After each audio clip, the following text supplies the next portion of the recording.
Hey guys, it's Andres again. So I have a different type of video today, no walking around the property or anything.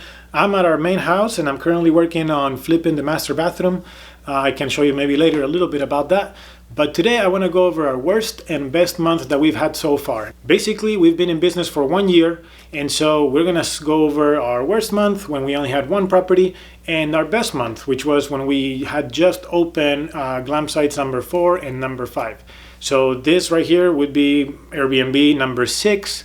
And so hopefully we beat this record eventually. But as of now, in 1 year of business, I want to go over the numbers with you. Okay, and I really don't want to edit all these numbers and stuff in the screen. Maybe someday I'll have a video editor like Raw Built or something that can just shoot the video and then edit it and put some cool stuff and funny things and erase all the stuff I mess up. But in the meantime, I'm just gonna keep it very simple. And I have a 1/2-inch piece of drywall right here. This is what I'm using in the master bathroom right now. And so we're gonna keep it very simple. Sharpie and drywall is gonna do the job today. And I better let my dog in before she starts crying. It's kind of cold outside. Okay, I'm back. Let's get started. I have all my notes here with all the numbers I pulled out. I'm a spreadsheet nerd or Mint and QuickBooks nerd. So I kind of keep track of all this information. And it's the first time we're really gonna show much of actual numbers. I think we shared, we shared October and November of 2021, which were our first 2 full months in business. And what a great time to open our Airbnb. It blew up. It was surprisingly amazing. I remember we were sitting with Chelsea in the dining room table. We had just finished eating lunch at the Glam site, and we finished the listing. We just had gotten the pictures taken, and the listing went live. We still had some details to do, but we decided it was a Friday. We were going to open for bookings the next Friday, which was the last week of September. And oh boy, it was a surprise. Within 2 hours, we had 5 bookings. We couldn't believe it. We knew that it was working. It felt so good to get those bookings, but also it felt like it was too fast. So immediately we raised the price a few dollars and we kept getting bookings. Then we switched the weekends to a higher price and it kind of normalized a little bit more. I think we raised the price 3 times in the first 2 days or 3 days because we were getting too many bookings. And it was just amazing. We got 100% booked October and November. Now, that goes to say that is the best time here in the Smoky Mountains because of the fall weather and the fall trees and all the views and all that. And so it was unexpected. We didn't think it was going to be that good, and we didn't think us being new Airbnb would get that many bookings, but we did, and we loved it, and it was so much fun, and it got us really, really excited. And then we went and spent a bunch more money on a bunch more Glam sites, and we're not quite replicating those results anymore. And so lots of things that go into that. But anyways, let's just go into this first. And then another day we can share those thoughts and stuff that we think of what is happening to our business and why we're not able to get that percentage of bookings again. Okay, let's start with our worst month. Our worst month was actually December of 2021, which followed immediately those 2 months of 100% bookings. But really, December here gets really cold. It seems that nobody wants to come anymore. Everybody's busy doing Christmas somewhere else. And so our bookings dropped a lot, and then we also lowered the prices, and we still didn't get that many bookings. So December of 2021 has been our worst month yet. So let's go over that really quick. Our electricity, let's see, our electricity was $85. That's really mostly the mini split trying to heat up the space. We insulated since then, so we're not spending that much electricity anymore.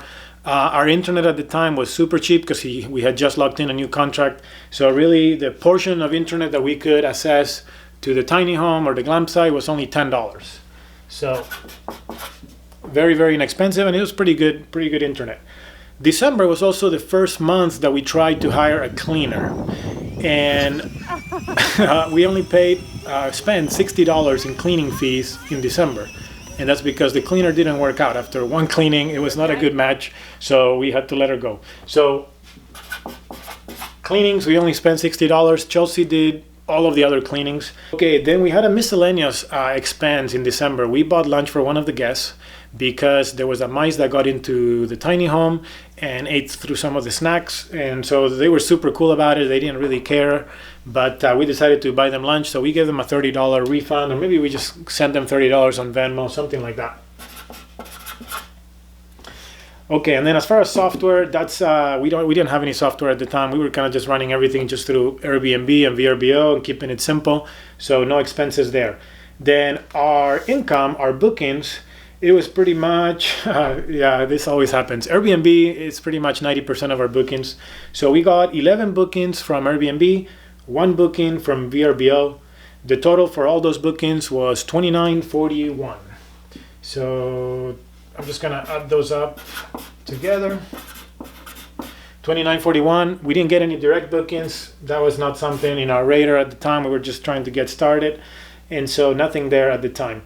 And so this $29.41, I took some notes here. It was 24 nights, and it was basically 77% occupancy. So not bad, but because we had lowered the prices so much, we didn't really make that much money. Here's why this is so simple: because we don't have a mortgage in this property, and so we don't have the insurance that comes with the mortgage, no PMI.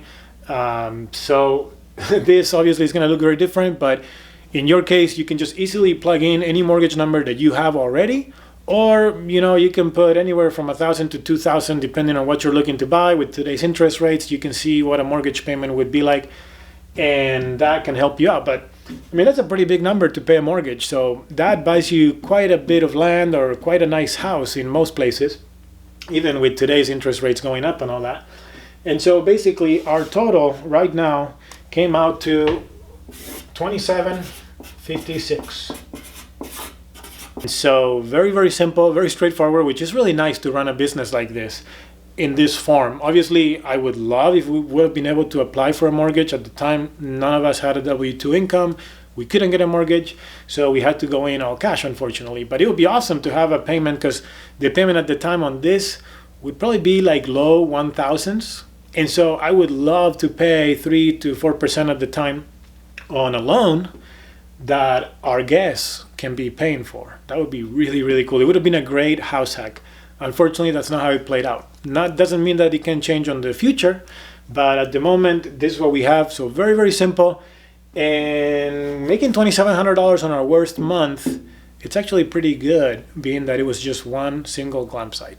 Okay, now let's go to the best month. The best month, I never wrote, I guess I'll just write December 21. Our best month was July of 22. We were kind of expecting that because that's when the summer really, really kicks in. Everybody's already out of school by then, and I don't know, we had a really good feeling about July. In our case, we had already opened Glamp Sites 2 and 3 in March, so those were already able to rack up a few good reviews, 5 stars, and so that was looking pretty good. Now we were rushing to finish Glamp Sites 4 and 5, which were the dome tents by the creek, and those actually opened exactly July 3rd. That was the first available booking date. We listed maybe 2 weeks before that. We had some temporary pictures or preliminary pictures, so we went ahead and uploaded those. Chelsea did the whole listing. She went on Airbnb, VRBO, and started to hype up people in Instagram and stuff like that, like she does. And we started to get some bookings, and it was really cool. We weren't going very expensive because we wanted to just get those quick first few bookings, make sure people see the value, and make sure people give us good 5-star reviews, and to build that confidence, because it's really hard sometimes. People will message us and they're like, hey, like, what is this about? I'm not too sure about it. And so they're very, very uneasy about it. And I get it. I would be too. Why would I be the first one to try? Why, out of maybe the 10, 15 days of vacation that I'm going to take a year, why would I risk it on an Airbnb with no reviews and maybe have a bad experience? So July, let's go into the numbers. We had electric, let's go over electric, 233. It was a lot bigger. That's because now we have mini splits all over the place, and now the whole property became an Airbnb, the whole thing, the barn, and we have lights and music and refrigerators everywhere. So much, much more expensive, and obviously it gets hot right here. So 233, let's do, oops, that's really down here. Then internet, it's $80. Internet, we were able to get fiber optic here, which is really, really cool, because even on your phone you get like something crazy like 400 megabytes. So we can have probably every single guest on YouTube or something, on Instagram, and you don't notice any slowing down. So that's been really, really nice that we have access to fiber optic here. It's very, very normal in the Smokies to have really terrible internet, if anything at all. So we're really lucky with fiber optic here. So let's go into the big one, cleaning. So cleaning, as we say, we started hiring cleaners because we were kind of tired of cleaning. And so this was a kind of a big number. Let me add it up, I guess. So it was $14.55. $14.55 on cleaners. At the time we had a couple, they were doing pretty good. They were kind of, unfortunately, every time we went, there were little things here and there, so they're not with us anymore. But we were able to end that relationship well, and maybe if in the future we need them again or we need a plan B, they can be our backup cleaner. Okay, then as far as miscellaneous, we had to cancel a VRBO booking. Unfortunately, VRBO is not my favorite, but anyways, VRBO messed up the calendar and it allowed a double booking to come in. And so it wasn't syncing. It always syncs, and all of a sudden it didn't sync, and it happened twice actually. One time we were able to catch it super early, and Chelsea was able to relink everything, but this one time we didn't. And I don't even know what we did. I think we moved. No, actually they were all full, so we had to turn them away, and we lose money because we're now not only refunding our own money, but we're refunding the fee that the guest paid to VRBO. So if you refund the full amount that the guest paid, you lose money. So in this case, we lost $106. So I'm gonna put here in miscellaneous, $106, so that hurts. And then as far as software, we started using Price Labs to help us with the pricing of the nightly rates and all that. And at the time that was $168, which is really high, but just because we have so many listings at the time, it was kind of expensive. Okay, so I think that's it as expenses. Again, really, really simple expenses, but you could easily plug in a $2,000 mortgage in there, or whatever else you may have, a HELOC, a credit card, something like that. Okay, then let's see the bookings. I think bookings, VRBO did better. I guess we got five bookings, but Airbnb got 16. And then we got 2 direct bookings, which that was kind of cool. We're trying to build that part of our business now.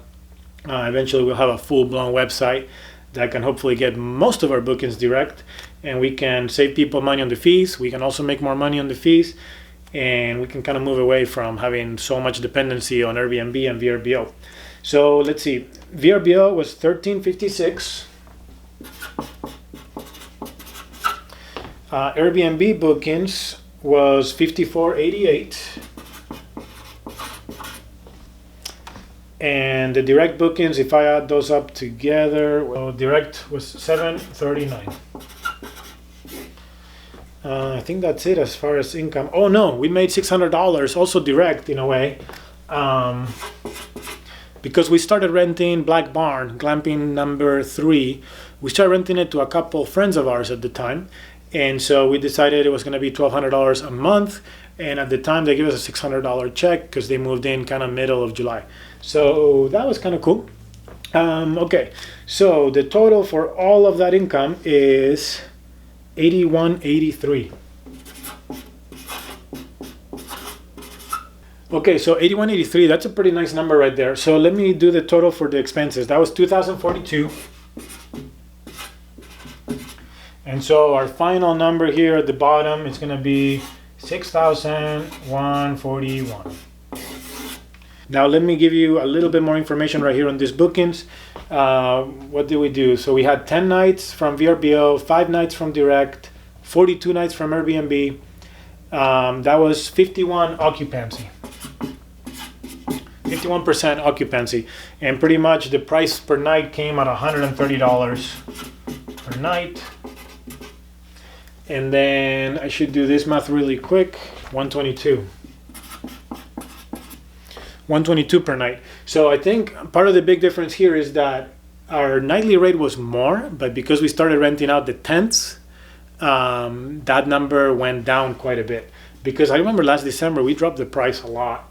But yeah, the tents being brand new, we were definitely trying to price those accordingly so we could get a bunch of bookings and good reviews.